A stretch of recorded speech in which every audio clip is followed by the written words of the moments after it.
सहनौ भुनक्तु सह वीर्यं करवावहै तेजस्विनावधीतमस्तु मा विद्विषावहै।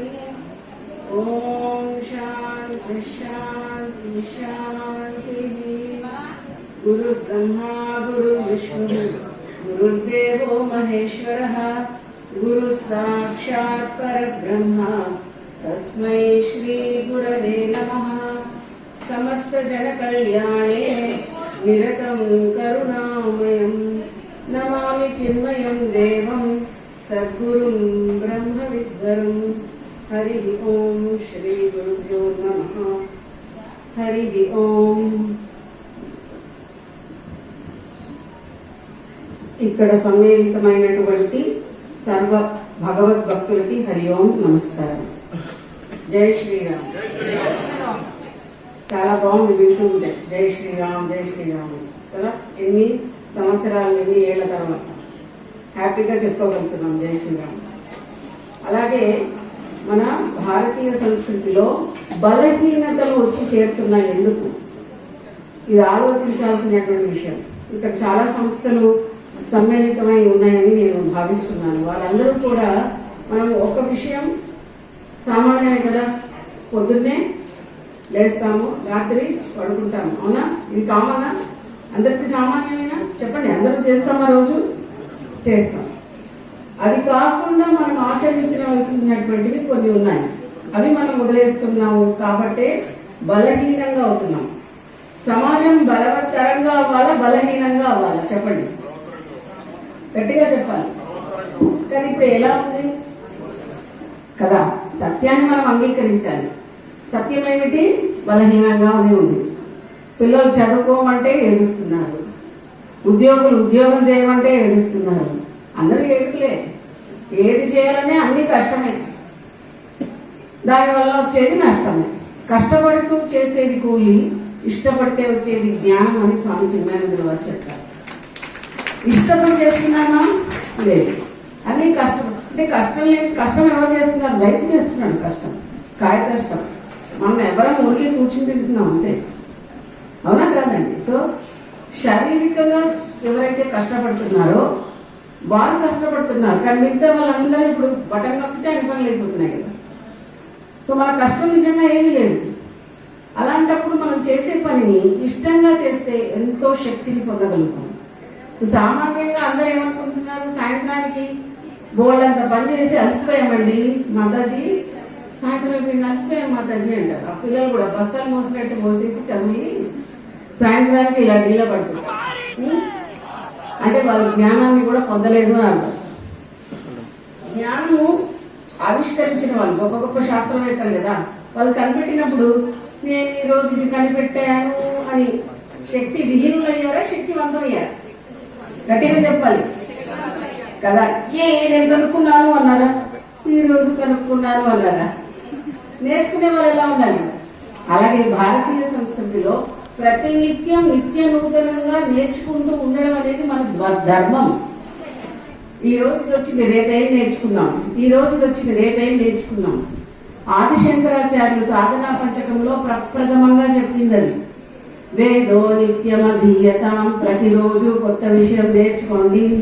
వేదాలను చదవాలి కాదు అక్కడ, అది కూడా అర్థం చేయొచ్చు. కానీ మనకు సమన్వయపరుచుకుంటే ఏం చేయాలి? మనం ప్రతిరోజు గట్టిగా చెప్పాలి. ఏం చేయాలి?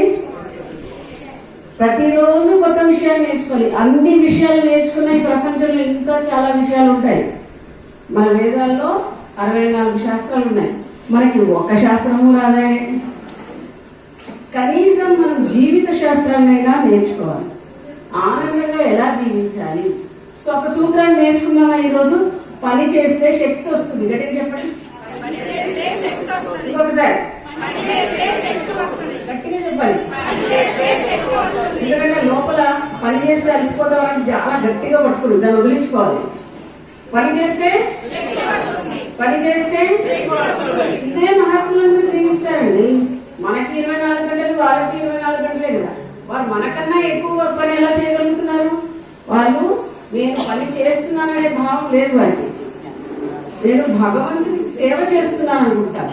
అందుకే ఏదో పండగ రోజుల్లో చూడండి, మామూలుగా మీరు రోజు ఇల్లు ఉడిచి తుడిచి ఈ పనులు చేసుకుంటేనే అలసిపోతారు. కానీ పండగ రోజు వీళ్ళు ఉడుకుతారు, ఇంకా చాలా ఎక్కువ పనులు ఆ రోజు ఎక్కువ నైవేద్యాలు అన్నీ ఉంటాయి. ఆ రోజు శక్తి ఎలా ఉంది చెప్పండి, చెప్పండి, ఎక్కువ ఉంది. అంటే ఏంటి, భగవంతుని గురించి జీవించినటువంటి వారికి శక్తి ఎక్కువగా ఉంది. అందుకే ఏదో ఒక రోజు కాదు కదా, మనకి నిత్య నూతనం పచ్చతోరణం. మన సంస్కృతిలో నిరంతరం శక్తివంతంగా జీవించే విధానాన్ని ఇచ్చారు, కానీ శక్తి విహీనంగా జీవించే పద్ధతి మన దగ్గర లేదండి. నిరంతరం శక్తివంతంగానే జీవించారు. కానీ ఈ శక్తిని ఎలా కొల్లగొట్టుకుపోయారు జనాలు, వాళ్ళ మాయ మాటలకు పడిపోయి మనం మన సంస్కృతిలో ఉన్న గొప్ప శక్తివంతమైనటువంటి విధానాలన్నీ కోల్పోయాం. ఉదాహరణకి ఆదివారం, అవునా, ఆదివారం సూర్యనారాయణమూర్తి యొక్క ఉపాసన చేస్తూ ఎంతో శక్తివంతంగా ఉండేవాళ్ళం. అది చూసి మనల్ని వారు ఓడించలేక, మనల్ని బానిసలుగా చేయలేక వాళ్ళు ఏం చేశారు, ఆదివారం రోజు సెలవు, తర్వాత డాష్ డాష్ క్లీనర్ లైన్. మీకు తెలుసు, అది తెలిసి చేస్తున్నామంటే మనం ఎంత మూర్ఖులమండి. తెలియక చేస్తే అమాయకులండి, గుర్తుపెట్టుకోండి. శిక్ష ఉండదు, పనిష్మెంట్ ఉండదు. తెలిసి చేస్తే శిక్ష ఎక్కువ ఉంటుంది. సో తెలిసి ఈ రోజు ఆదివారం, ఈ రోజు నేను సూర్యనారాయణ ఉపాసన చేసి బాగా శక్తివంతంగా అయ్యి నా జీవితాన్ని ఉత్తమంగా తీసుకెళ్ళాలి అనేటువంటి ధోరణిని వదిలేసి తెలిసిన తర్వాత కూడా ఏమైందండి, అలవాటు అయిపోయిందండి. ఏం చేయాలండి, అలవాటుకి బానిస అయిపోయింది.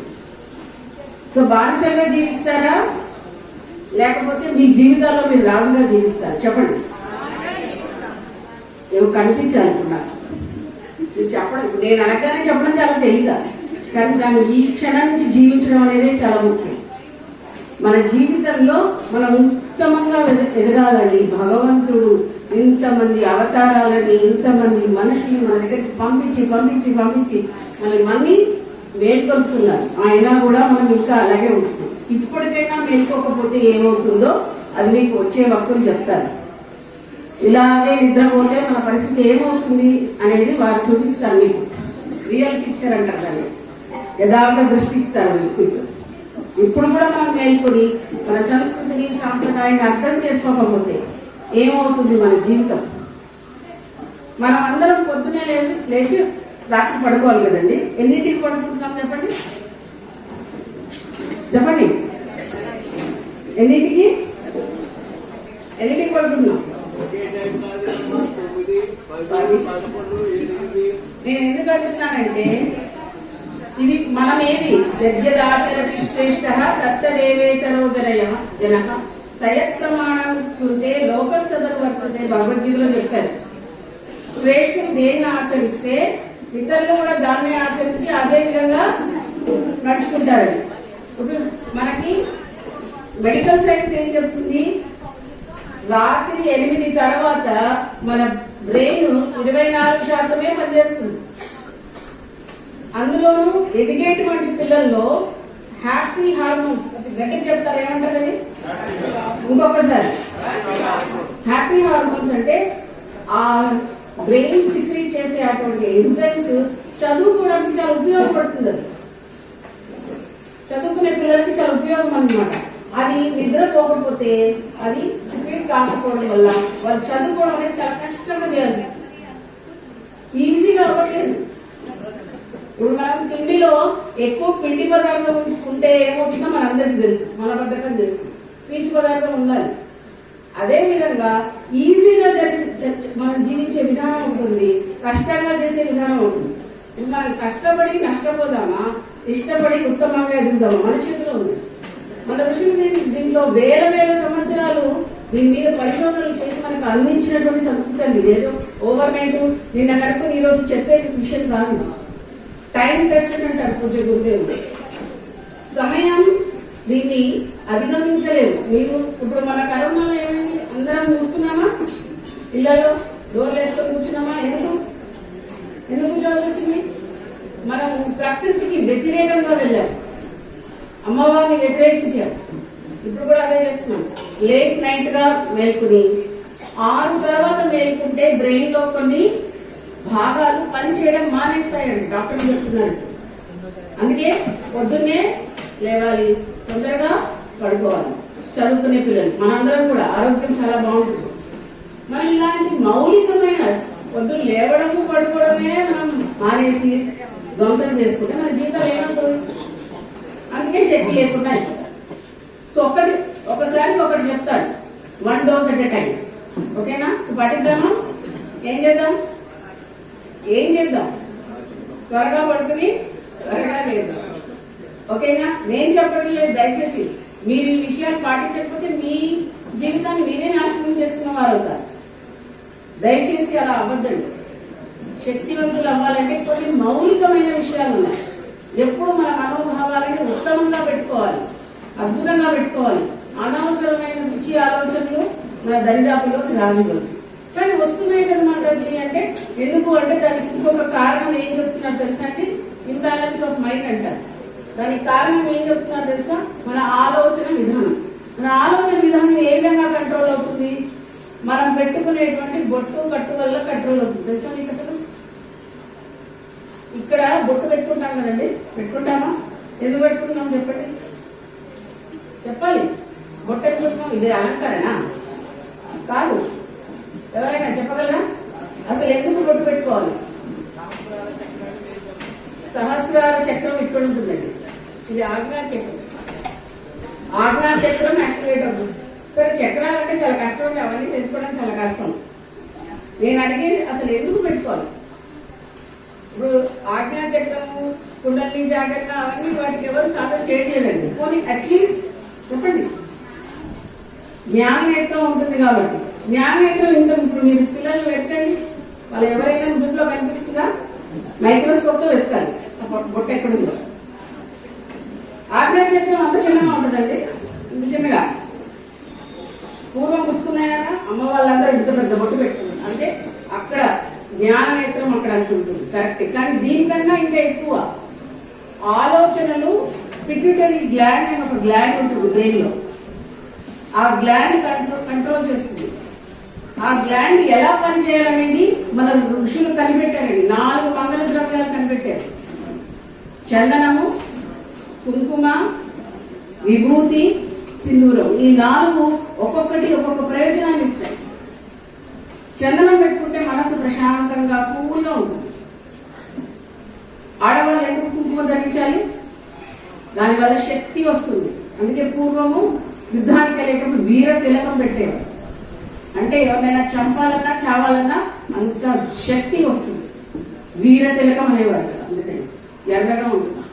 సో ఆడవారు కుంకుమ ధరించడం వల్ల ఇలా కనిపించకుండా స్టిక్కర్లు కాదండి, చిన్నగా పెట్టండి అని అడుగుతారు పెట్టేటప్పుడు కూడా. అలా కాదు, మీ ఆజ్ఞా చక్రం, మీ జ్ఞానేత్రం ఎంత ఉందో అంత పొడుగు పెట్టుకోవాలి. ఇప్పుడు బాటిల్ ఉంటుంది, బాటిల్ క్యాప్ ఎలా ఉంటుంది? చిన్నగా ఉంటుందా పెద్దగా ఉంటుందా? ఆ బాటిల్ ఎంత ఉందో ఓపెనింగ్ అంతవరకు పెట్టాలి.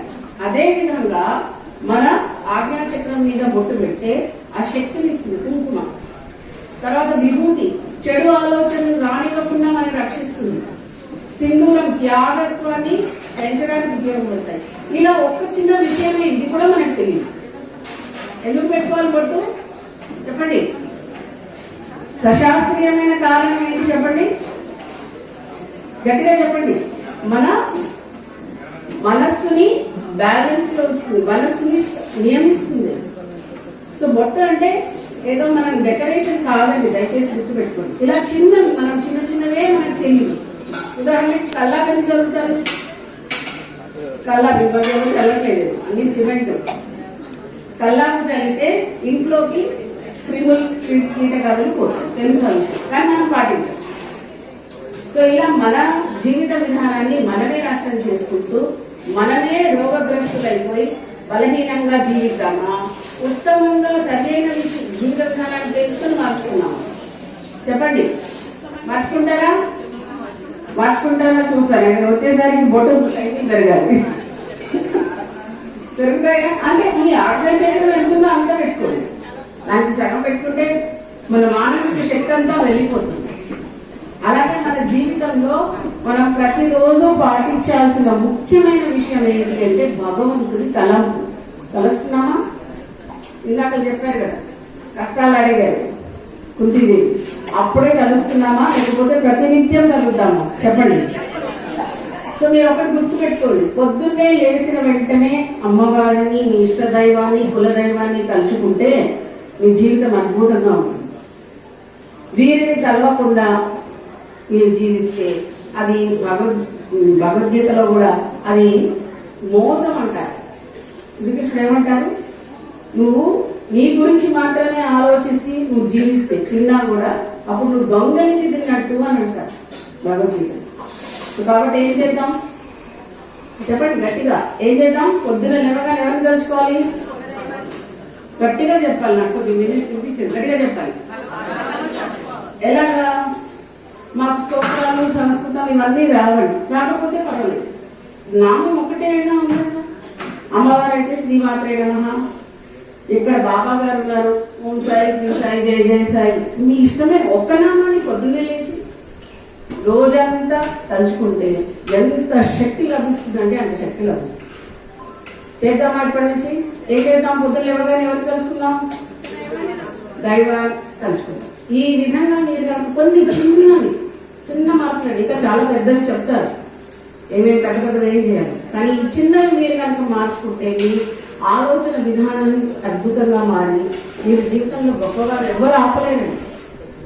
ఆనందంగా జీవించాలా, ఏడుస్తూ జీవించాలా? చెప్పండి. ఎందుకు ఆనందంగా ఉండలేకపోతున్నాం? ఎందుకంటే ఏదో ఒక కారణం పెట్టుకుంటాము. ఆ కారణం చెప్పి మనం ఎందుకంటే మేము ఆనందంగా లేమని చెప్పేసుకుంటాం. ఆ కారణాలన్నీ భగవంతుడికి ఇచ్చేది, ఎందుకంటే ఆయన చూసుకోగలరు, మనం తీసుకోలేదు. భగవంతుడికి ఇచ్చేసి ఆయన నామం తలుచుకుంటూ జీవించండి, ఉత్తమంగా జీవించగలరు. అందులో సందేహం ఏమి లేదు. మహాత్ములందరూ ఈ భారతావనిలో ప్రతి అడుగు కోట్ల మంది సాధన చేసినటువంటి పుణ్యభూమిలో పుట్టి కూడా మనం భగవంతుడిని తలచకపోతే మనం ఎందుకు ఇక్కడ పుట్టామో అని ఆలోచించుకోవాలి. ఆలోచిస్తున్నామా? చెప్పండి, ఆలోచిద్దామా? చెప్పండి, ఆలోచిద్దాం. సో మనమందరం 3 ఫస్ట్ ఏంటి? గట్టిగా చెప్పండి. పొద్దునే లేవాలి. మీ పిల్లలు ఫోన్లు వాడద్దంటే ఫస్ట్ మీరు వాడదు. తర్వాత ఏం చేద్దాం? భగవంతుని లేవగానే భగవంతుని తలుచుకుందాం. శక్తి ఎక్కడి నుంచి వస్తుంది? పని చేస్తే. గట్టిగా చెప్పండి. చదువుకుని పిల్లలు ఇంట్లో స్కూల్ నుంచి వస్తారు, బాగా శక్తివంతంగా కనిపించాలి, అప్పుడు వాళ్ళు చదువుకుని వచ్చినట్టు అర్థం. అలసిపోయి కనిపిస్తున్నారంటే వాళ్ళు చదువుకోకుండా టైం పాస్ చేసి వచ్చారు. ఓకేనా? ఈ విధంగా జీవిద్దామా? ఒకసారి భగవన్నామం చెప్పుకుందామా?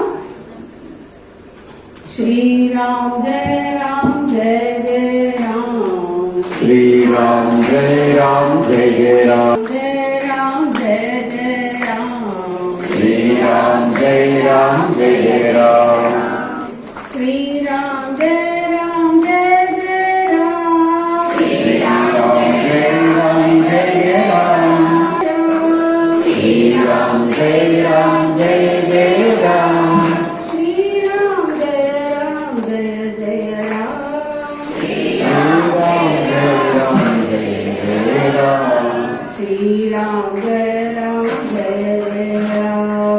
శ్రీరామ్ జయ రామ్ జయ జయ రామ్, సియావరి రామచంద్ర భగవానికి. ఆదర్శమూర్తి అయిన శ్రీరామచంద్రుల వారే గురువులను అనుసరించి జీవించారు. కాబట్టి మన జీవితంలో మన తల్లిదండ్రులు ప్రథమ గురువులు, తర్వాత మన జీవితంలో మంచి మాటలు చెప్పేవారు గురువులు. వాళ్ళు చెప్పినటువంటి మంచి మాటల్ని ఆచరిస్తూ మన జీవితాన్ని గొప్పగా తీర్చిదిద్దుకోవడానికి సంపూర్ణమైన అనుగ్రహం సర్వ గురు పరంపర, భగవంతుడు గురు పరంపర, భగవంతుడి మన మీద ఉండాలని ప్రార్థిస్తూ నాకు ఈ అవకాశం ఇచ్చినందుకు